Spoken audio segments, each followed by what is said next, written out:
I wanted to speak this morning on this second day of Shavuot about Revelation, about our experience on Har Sinai, our experience with the loud noises and large gatherings and the thunder and lightning standing at the foot of Sinai. And yet I can't stop thinking about over the past several days the protests going on in 30 plus cities across our country, protests that have erupted in response to the murder of George Floyd by a Minneapolis police officer, but not just because of that. Protests really that are erupted because of the death of George Floyd and the death of Breonna Taylor in Louisville days earlier, and the death of Freddie Gray in Baltimore, and the death of Eric Garner in New York, and the death of Michael Brown in Ferguson, and so many other young people of color killed by police. The pictures were quite eerie, seeing protesters with face masks on, trying to prevent one virus, the coronavirus, while fighting against the virus of systemic racism and police brutality in our society. And I know for so many in our community and congregation that truly believe that Black Lives Matter and fights for racial justice would be in the streets marching with our brothers and sisters if we weren't staying at home, if we weren't consciously social distancing, if we weren't stuck in this pandemic and we're left wondering, what can we do? How do we fight in solidarity as allies? You know, in some ways, our response really speaks to this holiday itself of Shavuot. Joseph read for us this morning from Parshat Re'eh, from the middle of the book of Deuteronomy. And we read this on holidays because at the end of the reading, it offers the calendar of celebration of festivals, included in that the festival of Shavuot. But thrown in as part of that reading, chapter 15 in Deuteronomy is really meant to be a guide to ensure that there is no inequality in our midst. Well, it specifically speaks to economic inequality and wants to make sure that there is not an upper class and a lower class. This whole chapter goes to great lengths to make sure that there are no policies in place that prevents somebody from moving up in the world towards equality. Make sure that there are no policies in place that permanently make somebody less than someone else. In fact, the Torah demands of us, Ethis kilo yedecha evyon, that there shall be no needy among you. Needy isn't even the right word there, although it talks about those who are impoverished. I would suggest that what this is telling us, that there should be no one among us who is less than us.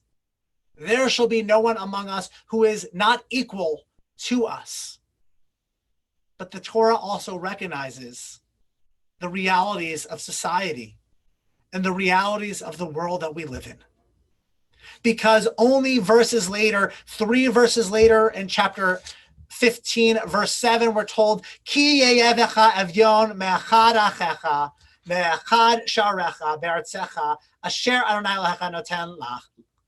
Lo tametz et levavcha, velo tikpot et yadcha, me'achicha ha'evyon. That if you see inequality, if you see injustice among you, among your brothers and sisters, in your community, in your lands, do not harden your hearts. Do not close your heart or your hands to them. We are demanded and commanded and obligated to act in some ways when we are not the ones who are suffering injustice ourselves, all the more so to act because of our brothers and sisters, to respond because of police brutality, to respond because we're stuck in a society of systemic racism, deeply rooted to slavery in our country, going back to Jim Crow, and now to the criminal justice system itself, the new Jim Crow in our country. But on this holiday, where we're supposed to celebrate Torah, on this holiday when we're supposed to celebrate Matan Torah, revelation, receiving the Torah, when we're supposed to grab hold of it and call it our own, Lamacha Zikim Ba, that it is only ours if we cling to it, if we glue ourselves to Torah. Only then is it an Eitz Chaim Hi, a tree of life. Let us be reminded of the essence of Torah. Let us be reminded of the importance of Torah. Let us be reminded of the point of Torah. Let us be reminded that Torah tells us that we are all made b'tselem Elohim, in God's image. Let us be reminded that Torah demands of us that ahavta l'reacha kamocha, to love our neighbors as ourselves. Let us be reminded that Torah tells us tzedek tzedek tirdof, that justice is not handed to us on a silver platter. Rather, it is something that we fight for, that we march for, that we protest for, that we pursue. In fact, all great strides that we have taken in our country's history towards justice and equality, towards women's rights and LGBTQ rights, towards 8-hour workdays and equal pay, towards civil rights, all began through protests. For protest is a holy act. We read in the book of Exodus that when we stood at the foot of Sinai, it was loud, a cacophony of noises and voices all around us. In some ways, watching these protests go on across this country is like experiencing Sinai.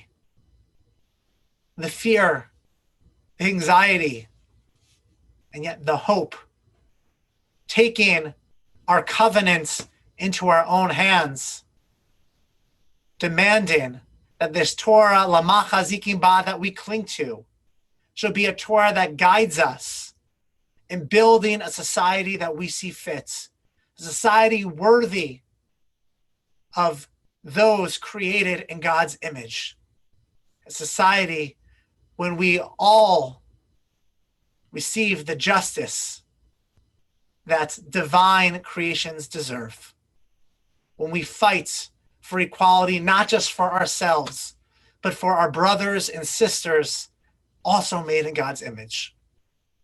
That is the Torah that we received at Sinai. That is the Torah that Midrash tells us we accepted without asking any questions, no ifs, ands, or buts.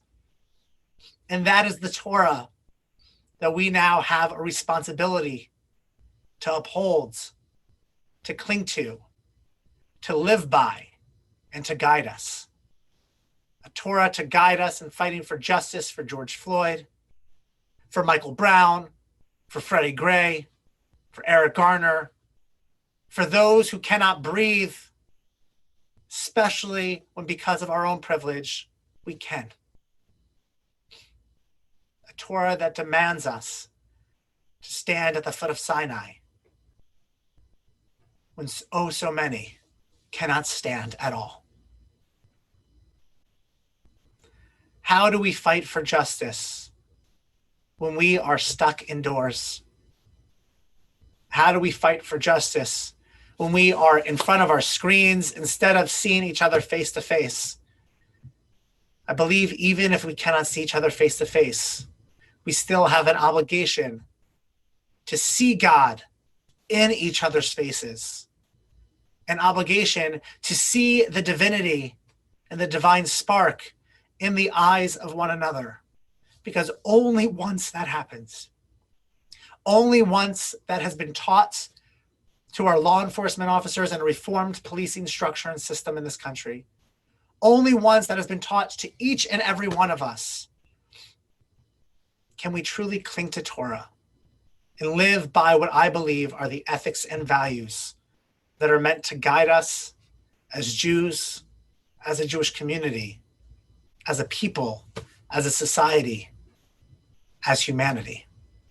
For if we don't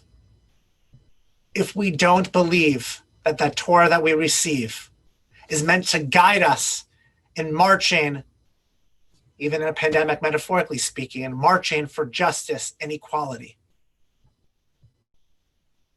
then what's the point of Torah at all?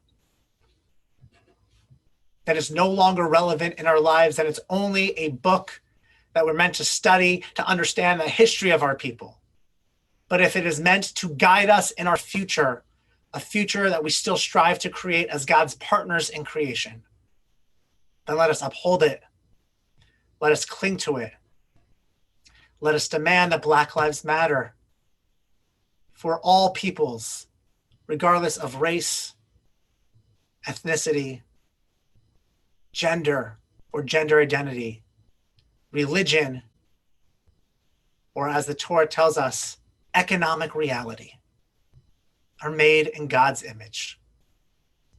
And so too, we have a job to fight to uphold those values of Torah. May it be so that each of us can stand at the foot of Sinai and declare that this justice was pursued, that this Torah and these values are their own. Amen.